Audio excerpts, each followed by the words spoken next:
Good morning, Ian Crouch with your 8:30 Hunter News Update. Two members of the activist group Blockade Australia have suspended themselves from coal machinery at Kooragang Island this morning. It's the 10th consecutive day of protest action, despite police warning of tougher penalties and longer potential jail terms if the behaviour continued.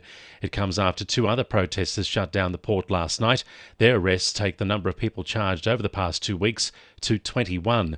New South Wales Environment Minister Matt Keane says there are better ways for people to get their message across. Well, I'd say pull your heads in, get out of the way and stop hurting other people going about their lives, running their businesses and standing in the way of growing our economy.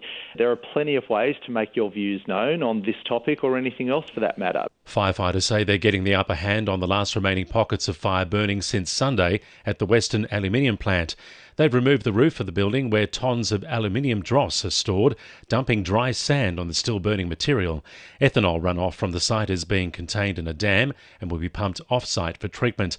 Authorities say air quality monitoring around Kurri Kurri is showing normal readings and no threats to the community.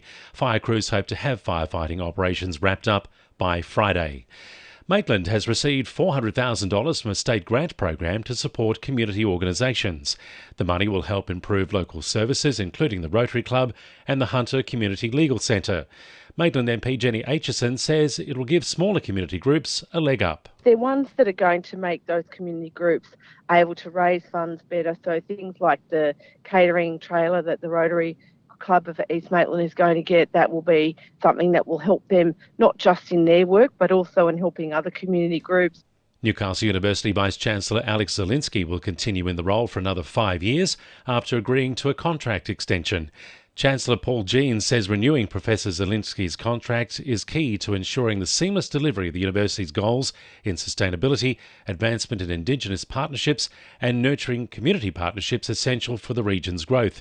Alex Zielinski is the university's 8th Vice-Chancellor and says he's committed to delivering an outstanding experience for students and keeping the university at the forefront in innovation, technological advancement and research commercialisation. Works on Morpeth Bridge have started from 7 this morning. Motorists are being advised to follow the 40 km/h speed limit and traffic signs while lights are installed.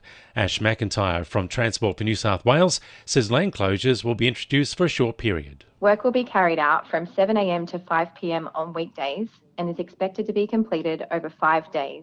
For the latest traffic updates, download the Live Traffic New South Wales app, visit livetraffic.com or call 132 701. Australia Post is reminding Hunter residents to keep an eye out for posties as Christmas parcel deliveries increase. New technology has been installed across the fleet of delivery vehicles, including a duress button and a 360-degree camera.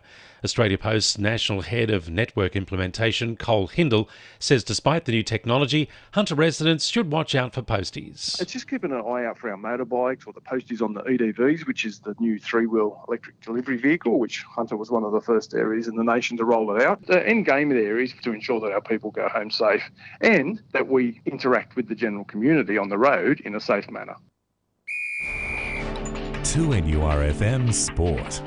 The Newcastle Knights are facing the tough task of replacing Mitchell Pearce. The club has shortlisted Luke Brooks and Scott Drinkwater, but haven't ruled out replacing from within. Young gun Bradman Best says he isn't concerned by the change. It's next man up mentality and I'm excited to see what we have and new combinations to build. Jets captain Matt German has set high expectations for the team. The 31-year-old has tipped his side for a title challenge in this year's A-League season. German says he is excited to get the season underway with an F3 derby. Yeah, I never played in the F3 derby, so it's something new and I'm excited to play in it, to be honest, at home. Hopefully a packed house. Yeah, we can deliver the 3 points for them. Meanwhile, the Jets A-League women's side is counting down to the beginning of their season. They get underway on the 4th of December, facing Sydney FC at Netstrata Jubilee Stadium. Surfest organisers are celebrating after the event was put back on the World Surf League calendar for 2022. The Merewether event was cancelled in 2021 due to COVID, but will return in the new year.